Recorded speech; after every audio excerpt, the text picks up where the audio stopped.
There's a ton of information out there about fitness and exercise. It can be more than a little confusing.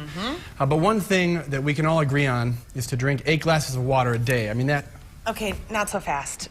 We've got some bad news for you, Ben. I know. But I thought... Well, I think you were prepared. That's nice, but that might not be exactly right. Because here to bust a few workout myths is the owner of Stone Fitness, Nancy Stoneberg, back with us on Twin Cities Live. Hi, Nancy. Hello. Okay, so you've got some opinions about some of these classic things that we're all told. And number one is that drinking water can help you lose weight. Is this true? Well, there's no scientific backing on that or many of the claims. And the other thing, too, is let's clarify.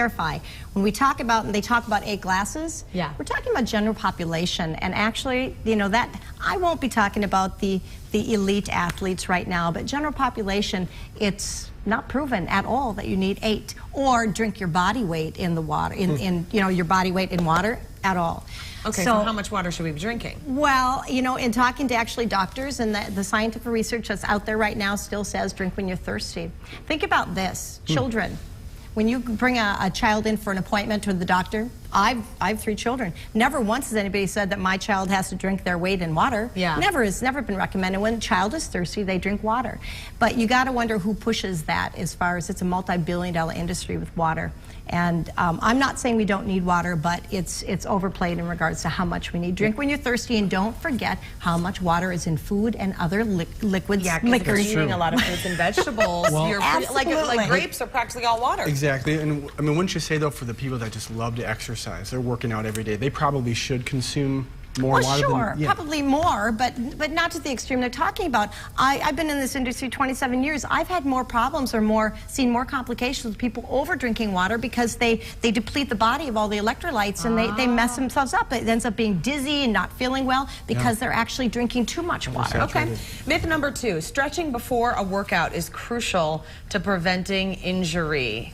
This is not true, huh? I've been hearing this more lately, that stretching before is not the time to do it. No. We have a beautiful integrity that has to be maintained on all the articulations and the joints of our body.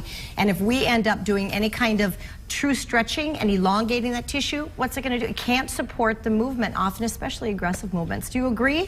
Well, I was going to say, one of the things that we did at the Indianapolis Colts was active stretching. So what we were doing is we were doing lunges.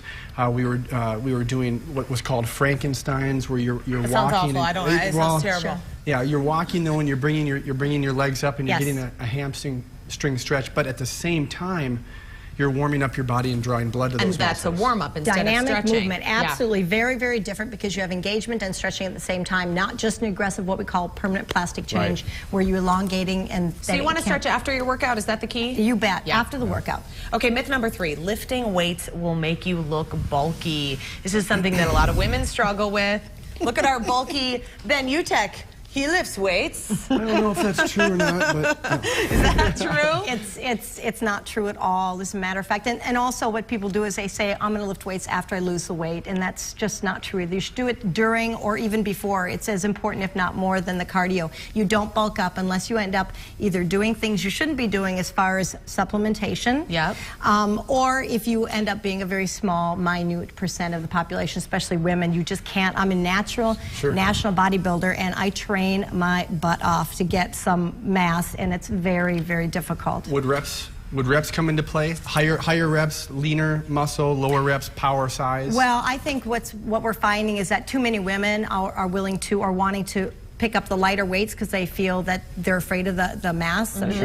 But it's not true. Actually, go ahead and look at that 8 to 10, 10 to 12 repetition to failure type of training, because we're just making it too easy on ourselves. We really need to work to be able to have that muscle. Okay, speaking of weights, myth number 4 is this: holding weights while doing cardio increases calorie burn. And sometimes you'll see people at the gym, you know, on the treadmill holding weights or out walking with weights. Is this a good idea? Well, I can't argue. It probably burns more calories, but the risk outweighs any of the benefits that come. I mean, our goal is to be able to have less impact and compression on the joints. And here, a person drops 5 pounds, let's say, and now I'm going to pick up 5 or 10 pound dumbbells, I'm going to put it back on my joints. We can't, you know, I mean, we don't want to have that kind of damage. So the few calories, it's not worth the risk that ends up happening. Okay, so what's a better option then if you want to increase calorie burn in your cardio? In a cardio, there's just so many other ways to intensify. If you're on a treadmill, you don't have to worry about running. Maybe go ahead and put an incline on that.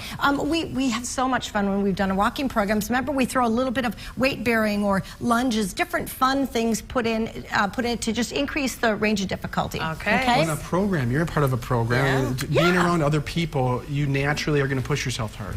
Yeah, you compete with people on the treadmill next to you. That's what our producer on my radio show does. If you sit next to her on a treadmill, she's going to be competing with Vicious. you. Nancy. And buddy training. Don't forget about buddy training. Thank you so much. Okay, so we have a list of these myths plus a link to Stone Fitness on TwinCitiesLive.com under fun. There are a couple we didn't get to, so make sure you check out the website so you can see what Nancy has to say. Well, still to come, unlock the power of